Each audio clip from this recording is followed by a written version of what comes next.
Tonight, breaking news as we come on. The urgent search for an active shooter in North Carolina. Police swarming a suburban neighborhood in Raleigh. Reports of an off-duty officer and others shot and killed. At least 3 people rushed to the hospital. Residents urged to stay inside. The late details still coming in. Also breaking tonight, the January 6th committee voting to subpoena former President Trump, calling him a, quote, central player in the deadly Capitol riot, as dramatic new video from that day shows lawmakers scrambling to get out. Plus, what happens to the investigation if Republicans end up taking over the House? And the new reporting tonight on those documents taken from Mar-a-Lago. The Parkland shooter sentenced to life in prison tonight. The families of his victims outraged he wasn't handed the death penalty. The father of one of those students tragically killed joins Top Story tonight. How he's reacting to the stunning decision. Tough talk between the Saudis and President Biden. Saudi Arabia saying the White House asked them to delay their oil cut until after the midterms. But the Saudis going ahead with the move anyway. Is this a sign that the decades-long relationship is falling apart? What National Security Council spokesman John Kirby told us moments ago. Officers ambushed the tragic scene in Connecticut. Cops lured to a home. A gunman waiting there with an AR-15 rifle. The powerful procession tonight for the 2 fallen officers. Plus, the critical voting bloc this midterm election cycle. Why some experts are calling the Latino vote a, quote, sleeping giant. Our interviews with the candidates making waves in Florida. And the powerful moment on stage at a Dolphin show. This 9-year-old boy getting the surprise of a lifetime and a long-awaited hug with a very special service member. Top Story starts right now.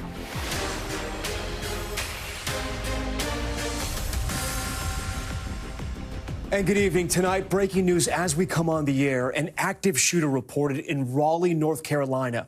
The details still coming in, but here's what we know right now.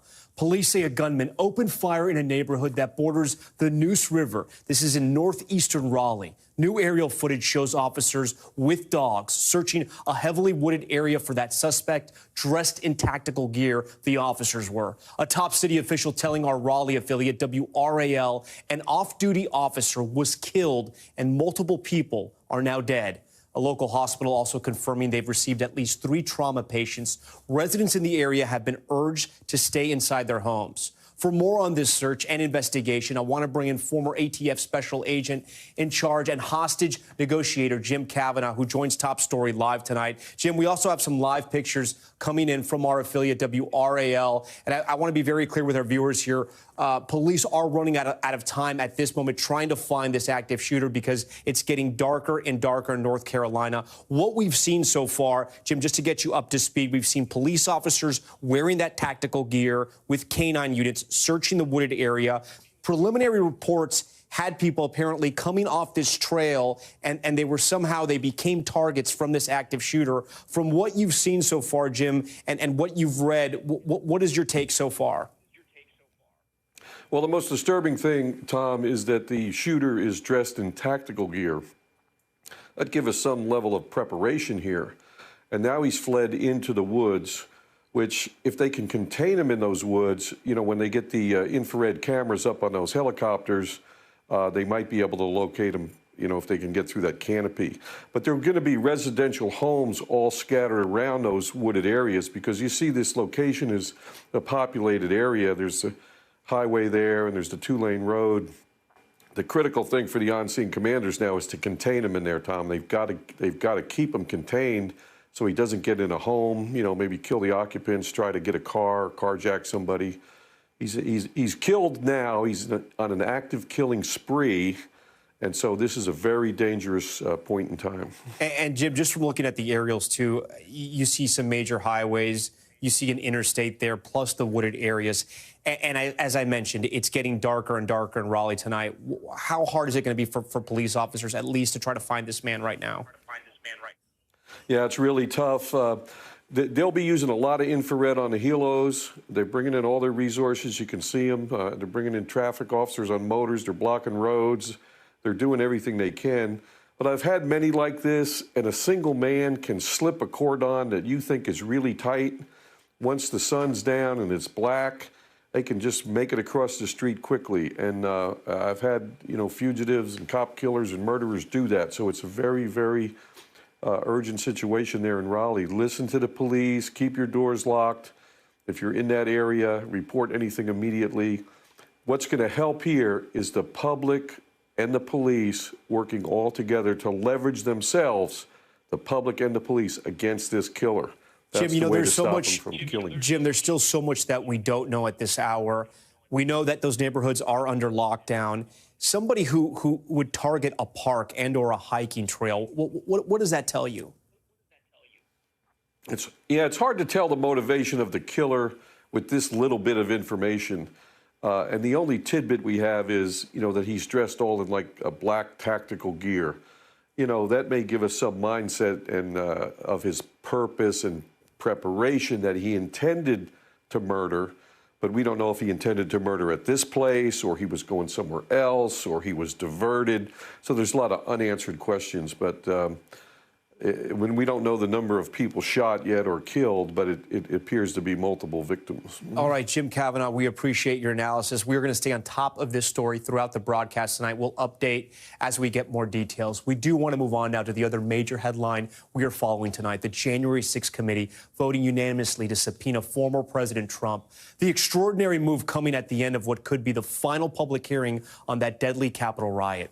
The committee's central argument: that former President Trump was, quote, a central player in this insurrection and that he had plans to give a false victory speech well before the election even happened. The committee also playing never-before-seen videos of top Democrats huddled together as the rioters stormed the Capitol. The video, incredible. Those same, you see it right here, and those same Democrats now fighting to retain control of Congress in the midterms. Should they lose, the entire case the committee has built against former President Trump could lead to nowhere. NBC White House correspondent Kristen Welker has been following it all day for us. Tonight, a dramatic move by the House January 6th committee. There are 9 ayes and 0 noes. Voting unanimously to subpoena former President Trump. He is required to answer for his actions. Though it's a step legal experts say is likely just symbolic, today's hearing essentially the committee's closing argument against the former president before the midterms. Over the course of these hearings, the evidence has proven that there was a multi-part plan led by former President Donald Trump to overturn the 2020 election. The committee revealing new documents obtained from the Secret Service, agents raising alarms the morning of January 6th. It was clear that the Secret Service anticipated violence. It felt like the calm before the storm, one agent predicted in a Protective Intelligence Division chat group. Another remarked how agents were watching the crazies on live stream, including reports there were armed members of the crowd outside Mr. Trump's speech. The crowd outside the magnetometers was armed, and the agents knew it. And the panel argued former President Trump wanted to lead his supporters to the Capitol, showing an email stating the Secret Service was concerned. And during the hearing, stunning new video, congressional leaders inside the Capitol during the riot, pleading for help. Why don't you get the president to tell them to leave the Capitol, Mr. Attorney General? They're putting on their tear gas masks. It's just horrendous, and all at the instigation of the President of the United States. Republicans have blasted the committee as a partisan sham. Every member was selected by House Speaker Nancy Pelosi. Tonight, Mr. Trump saying, why didn't the unselect committee ask me to testify months ago? Because the committee is a total bust that has only served to further divide our country. Committee member and fierce Trump critic Liz Cheney will soon be leaving Congress after losing in a landslide in her Wyoming Republican primary. Today, Cheney with this warning. What happens when the president disregards the court's rulings as illegitimate? When he disregards the rule of law? That, my fellow citizens, breaks our republic. All right, with that, Kristen Welker joins Top Story live tonight. So, Kristen, explain to our viewers all this time, all this effort into the January 6th committee. What happens if Republicans win control of the House? Well, that is, of course, the big concern on the part of Democrats, because this committee would be disbanded. And that's why you have Democrats on the committee saying they want to present a preliminary report before the midterms and then a final report sometime in December. But, Tom, you're absolutely right. The work that has been done so far would effectively end. And the big question is, if Republicans do win control of the House, would they effectively start new investigations, potentially one into January 6th, on their own terms? And I know tonight you have some new reporting. The Washington Post first had this story, but NBC News has confirmed it. A former Trump employee who said he was ordered to move boxes of documents out of Mar-a-Lago before the FBI arrived for that search. That's right. And the timing of this is significant because the subpoena had already been issued. And according to this Trump employee, the former president was directing people to move these boxes that contain these documents, including classified documents, into his residence. And so this is the first time, Tom, that we are really getting a window into the former president's intent. And so you can bet investigators are going to be very interested in speaking more to this former employee. All right, Kristen, welcome for us tonight. Kristen, we appreciate it. Next tonight, to another major story we're following. The gunman who killed 17 people at a high school in Parkland, Florida, spared the death penalty. The verdict coming after months of emotional and disturbing testimony. Kerry Sanders was at that Florida courtroom as the victims' families learned the news. Life imprisonment without the possibility of parole. Today's decision shocking family members of the victims. Shame, anger, devastation. This jury failed our families today. I am so beyond disappointed and frustrated with this outcome. I'm disgusted with the system. Everyone knows, right? This is insane. We have a legal system, but is it just? The jury of 12 listened to almost 4 months of graphic evidence and emotional testimony. To try to articulate how it has affected me would be for me to rip my heart out. So horrific, the expectation was, if there was ever a case for the death penalty, it was this. If not now the death penalty, then when? As the court cleared, the defense team hugged, aware that all they needed was one juror to vote for a life sentence. Defense lawyers successfully arguing the shooter had brain damage, born with fetal alcohol syndrome. But families ask, how is that an excuse? 139 bullets fired. Some of those who were shot, the gunman then returned to shoot again and again. 17 lives lost. This shooter did not deserve compassion. Did he show the compassion to Gina when he put the weapon against her chest and chose to pull that trigger? Or any of the other 3 times that he shot her? Was that compassionate? All right, Kerry Sanders joins us now from outside the courthouse in Fort Lauderdale. Kerry, I know you were inside when that verdict was read. What was that moment like for those families? It took a while, actually, to process what was being delivered in the courtroom because they were reading, the judge was reading each of the 17 counts. And it was the question of whether there were aggravating and mitigating circumstances. And around victim number 5 or 6, family members began to shake their heads and look to the ceiling, and tears began to fall because they were beginning to realize that this was not going to be what they expected, which was a death penalty, but instead would be a life sentence. Tom? Kerry Sanders for us from Fort Lauderdale. Kerry, thank you. For more on this verdict, I want to bring in Tony Montalto, whose daughter Gina was among the 17 people killed by the Parkland shooter. Tony, we just saw you there in Kerry's report, and if I can, I'd like to ask you what the moment like was with you when you heard the verdict read out in court. It was like being punched in the gut. It was, quite frankly, unbelievable that this jury could find that anything justified the killing of 17 innocent people who did nothing more than go to school that day. You and so many of the families wanted the death penalty. This is a tough question to ask, but why? Did you feel that was what was fair? Well, I know from my family, we wanted the death penalty for the shooter so he could be punished to the fullest extent of the law. We believe that someone who attacks America's future by walking into a school, killing innocent students and teachers, deserves to be punished to the maximum extent. And let's remember, he chose to pull that trigger 139 times. He planned this attack. It's incongruous with the facts of proving all the aggravators that then the jury could find some way to spare someone who put his weapon against the chest of my daughter and pulled the trigger, just as he said he wanted to do in multiple internet searches. There have been numerous mass shootings since the Parkland massacre. We started our broadcast tonight with a mass shooting in North Carolina. How hard is it to know that things have not changed since Parkland? Well, a lot of things have changed, actually. That we'll never get to zero, but having that attitude that nothing's changed is not helping. The families who lost or had someone taken from them in Parkland formed Stand With Parkland, which can be looked at standwithparkland.org.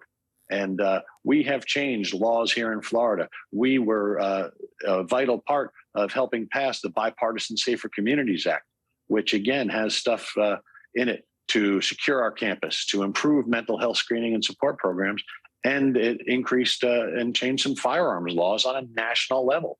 So to say nothing's been done is quite frankly a misnomer. No, and I understand, and no disrespect. Everyone should honor the work that you and those families have done, courageous work. But I do have to ask you, because I had to be there, and I spoke to families just like your family in Uvalde, families in Highland Park. It's continuing to happen. How tough is that, to live in this country like that and to almost have to relive this tragedy over and over? Well, it's terrible, but the problem is we have people both on the right, they push back on firearms issues, and on the left, they push back on simple things like behavioral threat assessments and funding the National Threat Assessment Center that's part of the U.S. Secret Service. We need to stop looking at the extreme ends of the political spectrum and start coming together as an American family to do things that will help keep the majority of us safe. Finally, we will never forget your daughter. What do you want the country to always remember about her? Her smile, her kindness, her friendship towards others. Gina was an amazing young lady, and the world is a poorer place without her. Tony Montalto, the father of Gina Montalto. Tony, we appreciate your time, and we will never, ever forget the Parkland families. All right, we want to turn now to some major international news. The Biden administration and Saudi Arabia exchanging some tough talk. The Saudis claiming the White House tried to get OPEC Plus to delay its cut to oil production until after the midterm elections. That decades-long relationship now hanging in the balance. Earlier tonight, I spoke with National Security Council Coordinator for Strategic Communications, John Kirby, about what is turning into an embarrassing situation for the White House. Admiral, thanks for joining Top Story tonight. The Saudi government is accusing the Biden administration of asking them to not cut back on oil production until after the midterm elections. Why did the White House do that? It's not true. We did not ask them to cut back until after the elections. The elections had absolutely nothing to do with the communication we had with the Saudis about our concerns with a cut in production at this particular time. At a time right now when supply is the predominant challenge in the global oil market, we did not believe, mathematically speaking, trying to match supply and demand and keep the prices down, that this was the time to cut production, and certainly not by 2 million barrels. So it's just a farce. It's not true that this had anything to do with domestic politics. So to be clear, you're saying the Saudis are lying to the world right now? I'm saying that our electoral calendar here in the United States had absolutely nothing to do with our communication with the Saudis about the timing, about any cut at all, but certainly about the timing. We asked them to obviously not cut production, and we certainly opened up the possibility that that they would want to look at this at future OPEC Plus meetings, and there are a couple coming up here in the fall. But it had absolutely nothing to do with the election calendar. It's just wrong. President Biden traveled to Saudi Arabia to mend the relationship this summer. Does he now regret that trip? No. And the president has said so. This trip was about much bigger things than just oil production. Energy security clearly was on the agenda. We talked about that, obviously. And the president even said so on the trip in the moment. that he had discussions with GCC leaders about oil production. But there was an awful lot else on that agenda. It was really about trying to forge an integrated, more cooperative region. And you know what? It has paid dividends. Just the other day, Israel and Lebanon agreed to the first ever maritime border that will allow Lebanon now to try to exploit some natural resources, natural gas, in fields off their coast and help their own economy. First time in history. That wasn't by accident. That was the result of President Biden's diplomatic outreach and hard work.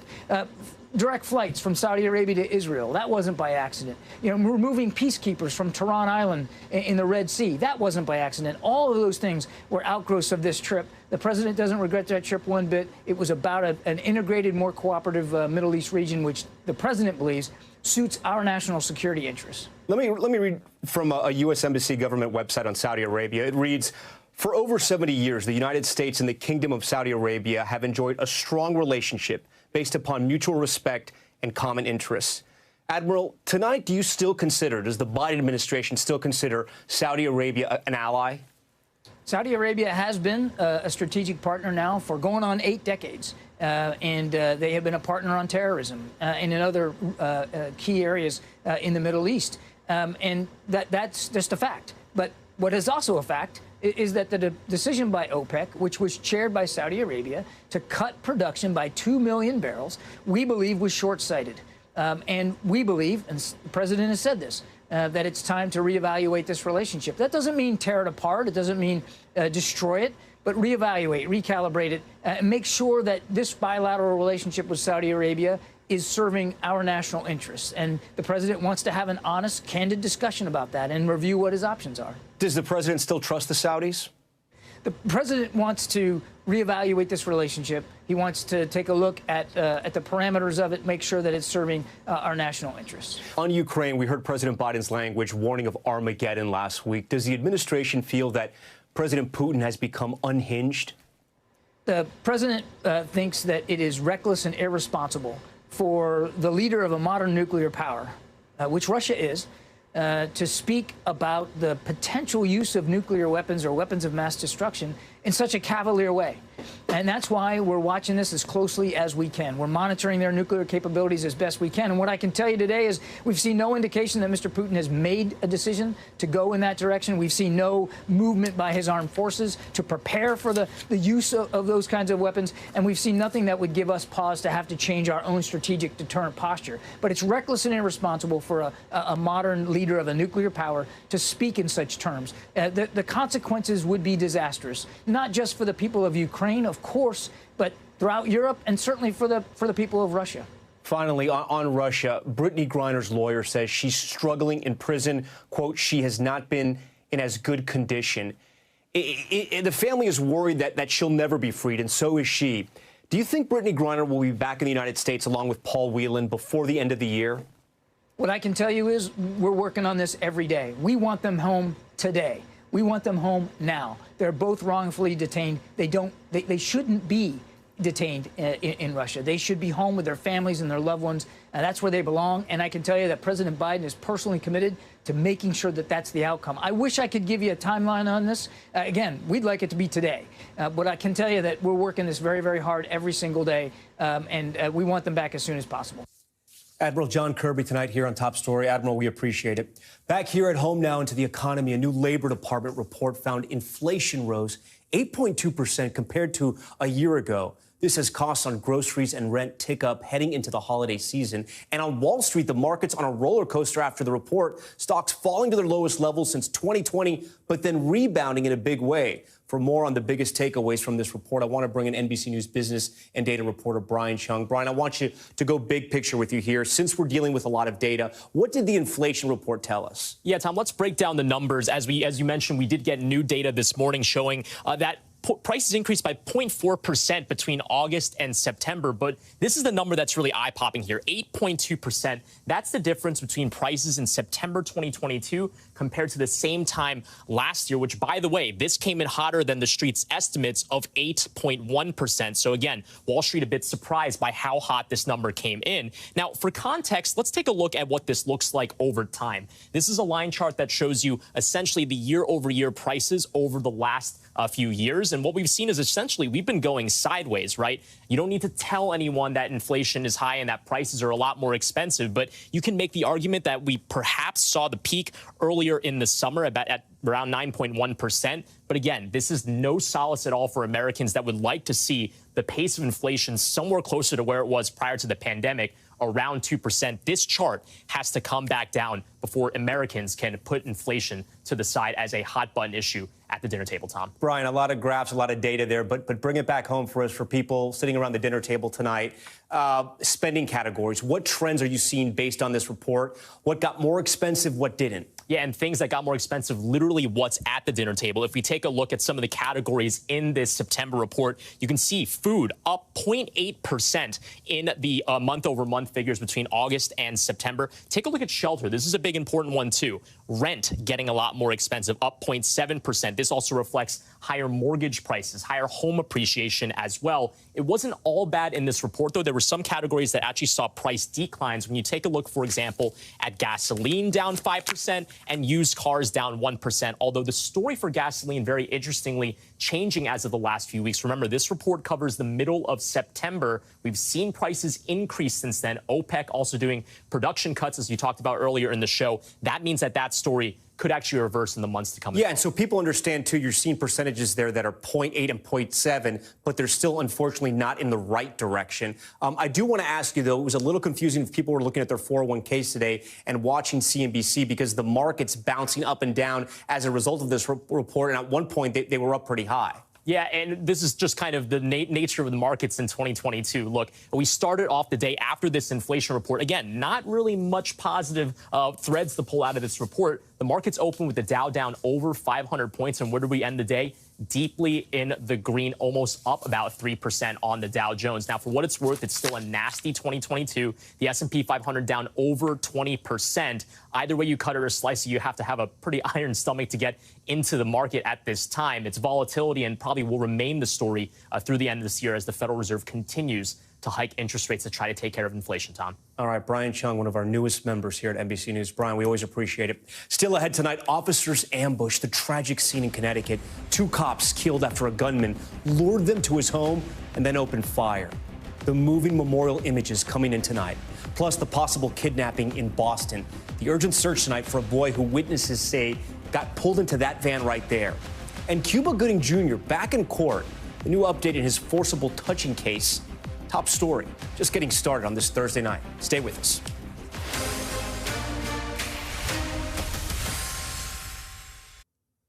All right, we're back now with an officer ambush in Connecticut. Police say 2 officers were killed and another seriously hurt after responding to what authorities believe was a fake 911 call. And it comes during an especially deadly week for law enforcement across the country. Ron Allen has this story tonight. An extraordinary show of respect. Hundreds of officers at attention as investigators removed the body of a slain officer from a crime scene. Late last night, witnesses told of hearing a barrage of gunfire as police arrived at a home on a suburban street. I mean, it sounded like bang, bang, bang, bang, bang, bang, at least like around of 12. One officer, Alex Hamzy, age 34, died at the scene. Sergeant Dustin Del Monte, 35, married father of 2 with a 3rd child on the way, died later at a hospital. A third, Officer Alex Iarato, 26, said to be recovering from serious wounds, according to police. Authorities say the suspect, Nikolas Cruz, age 35, deliberately lured the officers to his home with a 911 call, waiting for them, armed with an AR-15 assault rifle. Law enforcement sources say earlier that day, an officer served the suspect a summons for causing a disruption at a local business. The suspect died at the scene, his younger brother wounded and hospitalized, what the local police chief called senseless violence, as he spoke about his lost men. Words cannot express the sadness and grief that brings me before you this morning. In the city of 60,000 near Connecticut's capital and known as the headquarters of ESPN, residents shocked and saddened, some with fond personal memories, like of Officer Hamzy. He is a funny guy, just very sweet. It's been a violent week for the Thin Blue Line across the country. 3 Philadelphia SWAT officers shot and wounded serving a murder warrant. These officers sign up to do a job, is to protect and serve, but not to take gunfire. And at some point, it becomes enough. A veteran Las Vegas officer killed while responding to a domestic violence disturbance. We are seeing an increase in violence associated against our officers. In Greenville, Mississippi, a detective killed in an incident police called a big shootout.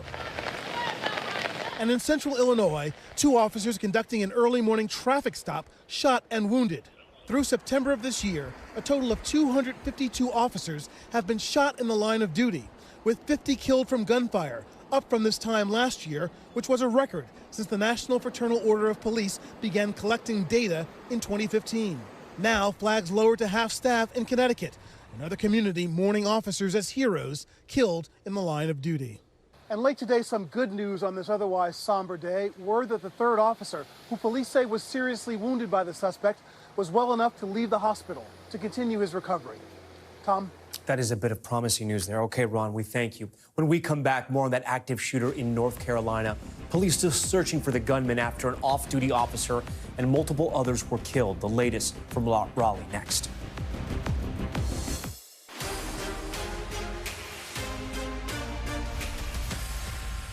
All right, we are back now with Top Stories Newsfeed, and we begin with the latest on that active shooter situation we told you about at the top of the broadcast in Raleigh, North Carolina. A manhunt still underway for the gunman.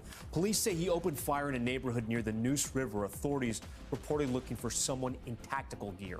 We're just learning at least 4 people are hospitalized. A top city official telling our affiliate WRAL an off-duty officer was killed. Several law enforcement agencies are on the scene.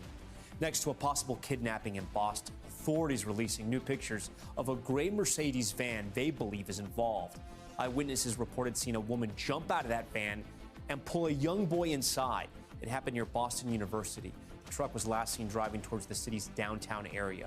Officials in Florida say they have seized enough fentanyl to, quote, kill half the state. Officials say a more than 2-year investigation uncovered a massive trafficking operation linked to cartels. More than 48 pounds of fentanyl were seized, along with meth, cocaine, oxycodone, heroin, and morphine. More than 24 people have been arrested. And actor Cuba Gooding Jr. has avoided jail time after pleading guilty in a sex abuse case in New York City. The actor pled down to a single harassment violation and was sentenced to time served. Gooding was charged with groping and kissing 3 women in 2019. He's still facing 2 civil suits in New York. Okay, time now for power and politics and the so-called sleeping giant that could awaken in November. Latino voters, now an incredibly powerful voting bloc that encompasses a wide range of ideologies and backgrounds. I traveled to Little Havana to learn more about how campaigns on both sides of the aisle are trying to win over voters. In a state known for hurricanes, in 2020, a political earthquake hit Florida. This Latino thing is an issue here for the Democrats. Joe Biden won the presidency, but Donald Trump took nearly half of the Latino vote in Florida. Republicans figured out how to connect with Latino voters culturally. This is not about policy. This is about people's view of the country. A new NBC News Telemundo poll shows while Latinos lean Democrat and prefer Democratic control of Congress, support for the GOP is up 10 points over 5 midterm cycles. It's why some are calling the Latino voter the sleeping giant. One of the tightest races in the country is happening in this Florida congressional district that includes parts of Little Havana. More than 70% of the voters here are Hispanic, and this election has 2 Latinas going head-to-head. Congresswoman Maria Elvira Salazar, a daughter of Cuban exiles and former news anchor, flipped this district red in 2020. The GOP has made so many gains when it comes to Latinos. Why do you think it's happened? Well, because we're not stupid. Because we see the same thing that other Americans are seeing, and we want the same thing that, as other Americans. Security, good jobs, good economy. Her opponent, State Senator Annette Tadeo, grew up in Colombia and fled after terrorists kidnapped her father. Do you think Democrats take Latino voters for granted? Sometimes, yes, absolutely, because we show up come election time, a bunch of money as elections get closer, a bunch of money comes in at the last minute. I would like to see us all the time every day in minority communities. Part of the answer? Recognizing there's a diverse mix of Latino voters, many who fled socialist regimes. What are the issues that are on the minds of voters right now in this district? Inflation, gas prices, good jobs, but number one. You hear that over and over again? Number one is like, la cosa está muy mala, things are really bad. Democrats are also hoping anger over abortion rights drives voters to the polls. How do you think the Supreme Court's decision overturning Roe versus Wade, how does that play in Congressional District 27? Oh, it plays tremendously well for me. We all come from places where the government tries to tell you what to do. And the last thing we want is the government or politicians making decisions that are so difficult and private. And Tadeo is critical of her opponent for not speaking out about Florida Governor Ron DeSantis' decision to transport Venezuelan refugees to Martha's Vineyard. Do you think Governor DeSantis treated those refugees with dignity? I think Governor DeSantis, just like any other governor, they're desperate. And the choices on the table are very small. You think it was okay to ship refugee families to Martha's Vineyard where 50 people had one bathroom in a church and they were not prepared for them? I am not okay with what's happening at the border, period. I'm not okay with everything that's happening when it has to do with immigration. A passionate fight for the Latino vote, which could mean winning beyond this year's midterms.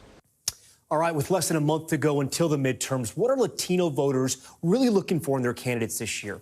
I want to bring in our panel tonight here on Top Story. Telemundo anchor Julio Vaquero and a good friend of mine, and members from both sides of the aisle, president of Voto Latino and NBC News contributor Maria Teresa Kumar, and Abraham Enriquez, president of Bienvenido. Julio, I mentioned that NBC News Telemundo poll that looked at who Latinos want to control Congress. They still favor Democrats, but Republicans have made a lot of gains in the last decade. What are your other takeaways from that poll? What else did you learn that you're also hearing from voters you're talking to? Hey, Tom, thank you. Thank you for having me. So I would say that that's one of the most important headlines from this poll, the one you showed in your report, how Republicans are gaining are making some gains and closing the gap with Democrats. Number two, the issues. Most people might think that issue number one for Latinos would be immigration or the border. And the reality is, the fact is that economy is issue number one for Latinos. The quality of their jobs is issue number one. And that only shows how Latino voters are just like most of any other voters, like the regular electorate who are concerned about the economy and about inflation.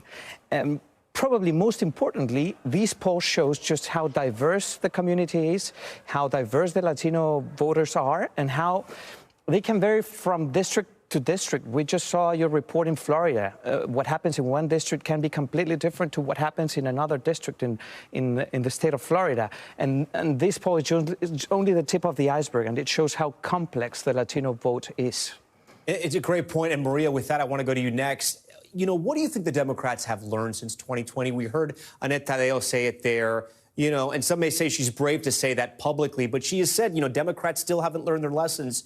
Have you seen gains since 2020? Did Democrats learn their lesson from some of the races they lost and some of the areas they lost in 2020?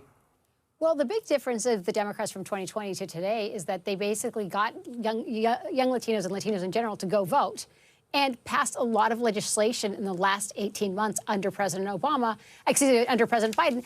But the Latino community doesn't know about it. They don't know about the $20,000 in student loan relief, for example, the fact that there's a $35 cap now on insulin, that we're talking about infrastructure, shovel-ready jobs in places that count in Nevada and Arizona. And so the biggest challenge that the Democrats have is communicating that people's vote worked. And I think that is one of the things that they're going to need to focus on moving forward. I'll give you an example. When people say that Latino vote is not monolithic, they're absolutely right. But oftentimes it's not about country of origin. It's about what generation do you belong to, Tom?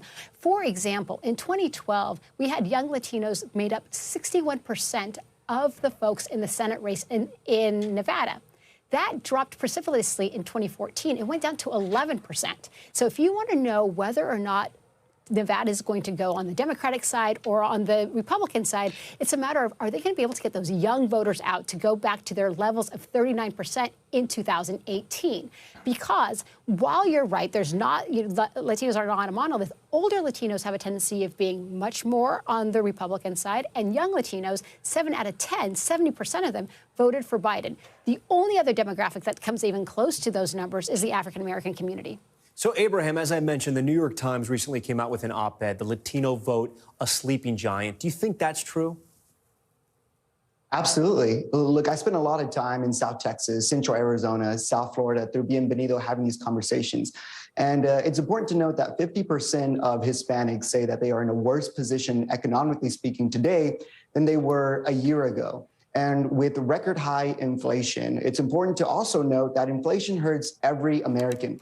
But it specifically hurts Hispanic Americans because we are a multi-generational homes, right? It's not uncommon to see many different family members living in one household. So with record high inflation, we have much more families to feed with much less money, right? And Hispanics are hardworking, right? We work hard to achieve that American dream. And so when the Democrat Party has turned into a party of taking our vote for granted and having this message of victimhood, well, that's not a message that resonates with the Hispanic community. And we should look no further than Texas District 34, a district that was under Democrat control for over 150 years. MIDA Florida has not only tripled the Latino GOP voter turnout back in May, but also won out a flat-out special election, making her the very first Mexican-American congresswoman in U.S. history. And I think that foreshadows just a little bit of what's going to happen come November elections. Maria, I have to ask you, one of the things that struck me when I was doing that story down in Little Havana is that 2.5 years ago, right, everything that the Republicans were putting out against the Democrats was socialism, socialism, socialism in South Florida. When I was interviewing Congresswoman Maria Elvira, she didn't bring up socialism until we prompted her. She was talking about the economy. She was so on message, talking about inflation, talking about the economy, everything we just heard from our last panelist right there. So I have to ask you, do you think the Democrats did enough to get out their economic message, or was it just too tough to campaign on in this cycle? No, I think if anything, when we're talking about who's providing economic relief for the Latino community and for Americans in general, we are talking about a Biden agenda. Let me remind folks that the majority of Republicans voted against the Inflation Reduction Act that capped insulin. Most Republicans actually voted against the infrastructure plan that's bringing people jobs in the local economy. Most Republicans actually did not pass. They wanted to reverse the student loan forgiveness that we saw. So folks can talk about inflation, but if there was a party that on the other side, on the Republican side, that was collaborative in actually signing these bills, instead they want to take credit. Your guest talks about South Texas. There's Republican congressmen that actually have voted against the same legislation that is now providing economic relief. And it's making sure that you stick to a clear agenda. The challenge with the Democrats is that they haven't been able to explain the issues that are pocketbook issues that we see relief. Just today, the president announced that there's going to be an increase of 8.4% in Social Security. We haven't seen that kind of increase in a generation. That is material income for individuals, specifically in the Latino community. But it's also a response to the rising inflation. Julio, before we go, I do want to ask you something.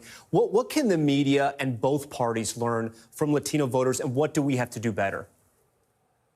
Well, I think that we have to underscore that fact, diversity, the diversity in the Latino electorate, and that one single message, one size fits all, doesn't really work with this community. Latino voters, a lot of them are frustrated. They were hard hit by the pandemic. The United States was able to stay home just because Latinos were out there working during the pandemic. Now they are being hit by the economy, and there's a lot of frustration and unhappiness. So politicians and candidates just have to speak to that frustration in so many Latino voters, and remember that there are Latino voters, not a Latino vote. Great point. Telemundo anchor Julio Vaquero, Maria Teresa Kumar, and Abraham Enriquez, we thank you so much for joining Top Story tonight.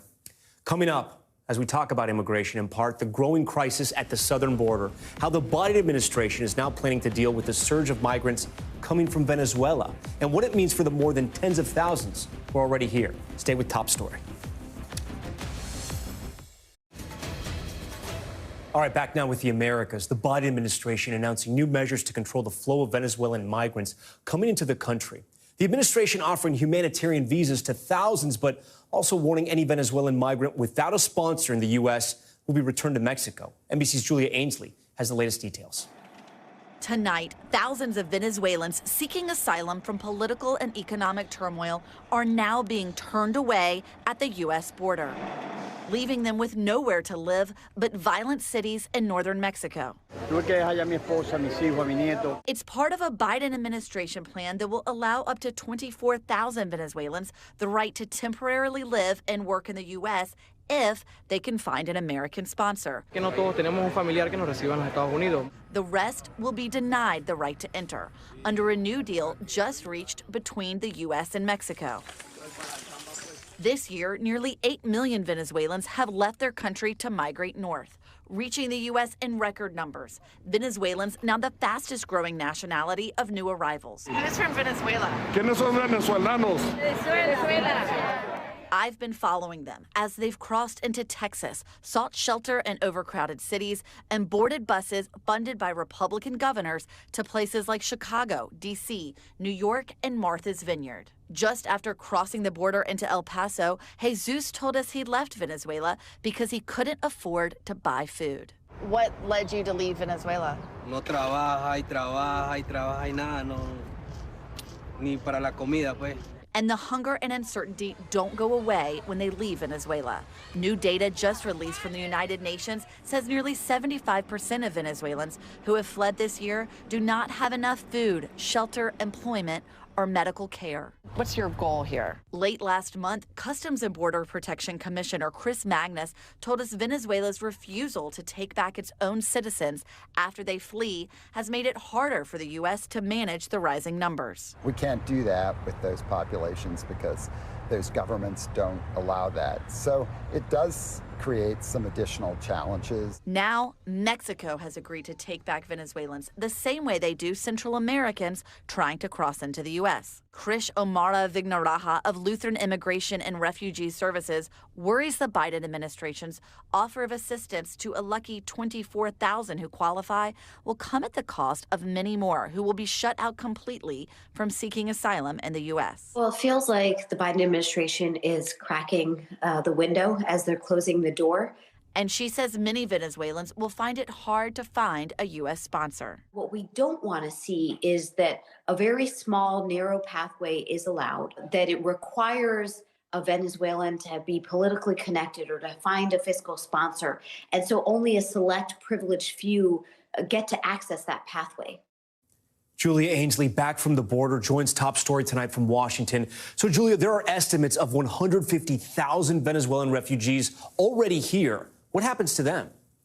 Well, Tom, those people can actually continue to stay here, apply for asylum, and have their case heard by an immigration judge. It's those who haven't come yet who are now facing a very narrow pipeline. Only 24,000 humanitarian parole visas will go out. But for those already here, many of whom are in cities like D.C., New York, and Chicago, it could be that they will now have more resources available to them as fewer Venezuelans are able to come. That could mean big relief for a lot of mayors of Democratic cities who say they need more help to handle the influx.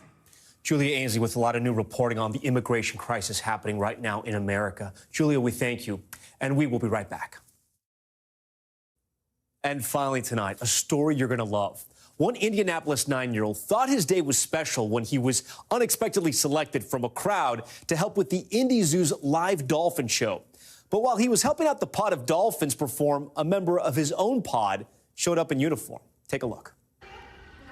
Before a crowd of more than 1,000 people at the Indianapolis Zoo, everybody, can you say hi, Joseph? 9-year-old Joseph Thomas was having a blast when he was called up to help with the zoo's dolphin show. But behind the scenes, an even bigger surprise was waiting. That's Joseph's dad, Navy Petty Officer Joe Thomas. I felt my heart racing, and I looked down at my watch and hit the heartbeat monitor, and it's at 136 beats a minute. He's been stationed in San Diego, 2,000 miles away, but was back in town just in time for Joseph's birthday. Well, to be honest with you, And this dolphin show had an extra message. there are times when our loved ones are far away and we can't see them for a very long time. The anticipation was just insane, knowing that Joseph's going to be so ecstatic and he's never going to forget this. And after all that heart-pounding anticipation, this moment.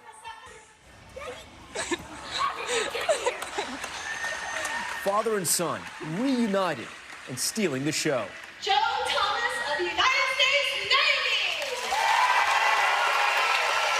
The Thomas family happy to be back together, now with a memory that will stay with them forever. I mean, this is incredible. This is insane. It's definitely something, Joseph. We've got enough video and coverage of it that Joseph's never going to forget it. And we want to thank the Thomas family for sharing that wonderful moment. It even looked like the Dolphins were enjoying themselves. Thanks so much for watching Top Story tonight. I'm Tom Llamas in New York. Stay right there. More news on the way.